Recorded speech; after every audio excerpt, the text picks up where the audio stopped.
boa tarde para você. E essa decisão já esperada, né, do STF em relação ao Ramagem e sobre o Bolsonaro também. Boa tarde.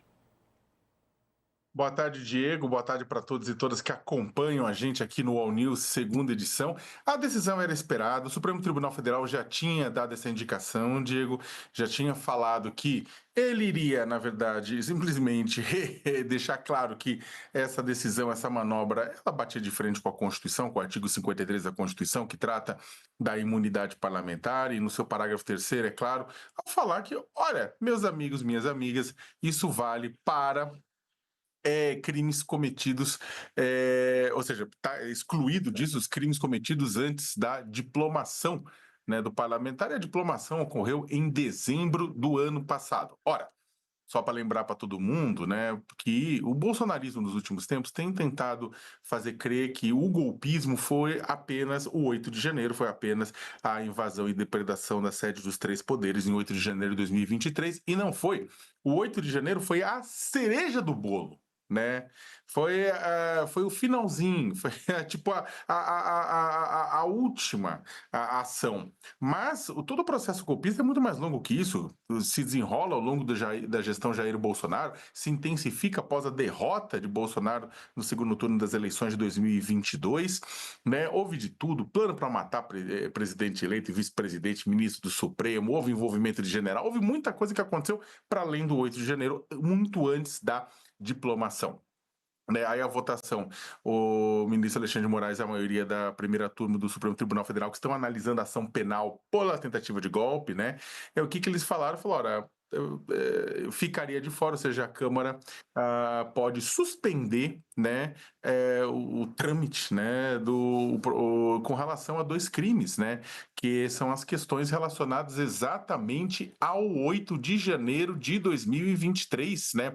Ou seja, crimes relacionados à questão do dano patrimonial, né? Esta parte é a parte que ficou de fora, né? A questão do dano patrimonial, da deterioração do patrimônio tombado, né? Só que, ou seja, sendo mais específico, né? Vou até ler aqui, eu estava procurando, dano qualificado pela violência e grave ameaça contra o patrimônio da União, né? Com considerável prejuízo da vítima e deterioração do patrimônio tombado. Agora, golpe de Estado, dissolução violenta do Estado Democrático de Direito e organização criminosa com violência, ficou de fora porque seria crimes que ele teria cometido antes da diplomação, né? Aí você pergunta, tá bom, por que todo esse furdúncio, se está tão claro na Constituição assim? Eu até deixo para os meus colegas juristas para poder falar sobre a questão judicial, mas eu vou falar rapidamente da questão política, né? O que acontece é que o bolsonarismo soltou um vai que cola lá no Congresso Nacional, articulou isso para gerar desgaste, é claro, um desgaste muito claro para o Supremo Tribunal Federal, né?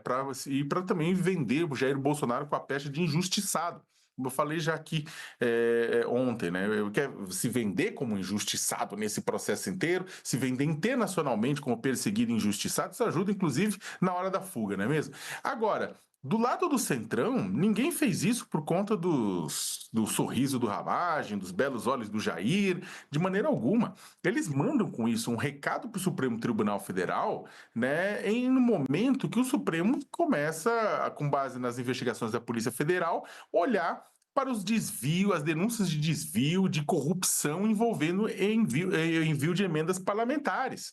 Né? O Supremo está tentando garantir a moralização da questão das emendas, está se descobrindo muita sacanagem, maracutaia, falcatrua lá no meio, e aí deputados têm medo, na verdade, de virem a ser vítima, né, de processos, alvo de processos no Supremo Tribunal Federal por conta disso. E aí todo mundo vai e vota, né, favorável ao Ramagem. Eles não estão defendendo o Ramagem, estão defendendo a si próprios, corporativismo. Não à toa o Juscelino Filho, que acabou de deixar o Ministério das Comunicações do Lula exatamente por conta das questões de emendas quando era deputado, votou também a favor do Ramagem. Não que ele não seja uma pessoa próxima ao governo, mas ele olha melhor para ele mesmo e defende a ele mesmo, Diego. No final das contas, né, o próprio Moraes, Alexandre de Moraes, apontou no texto, lembrou no texto aos senhores deputados que ele colocou assim, não há dúvidas, portanto, que o texto constitucional aprovado pelo Congresso Nacional ao editar a emenda constitucional de 35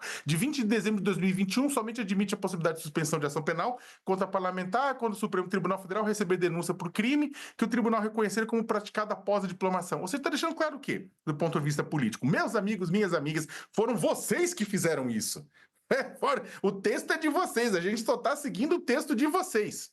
Né? No final das contas e no final do dia, a gente vai ter o quê? O Supremo impedindo a manobra, o bolsonarismo usando isso para se vender como injustiçado e o Centrão tendo passado seu recado de que, quando for com ele com as emendas, vai ser igual.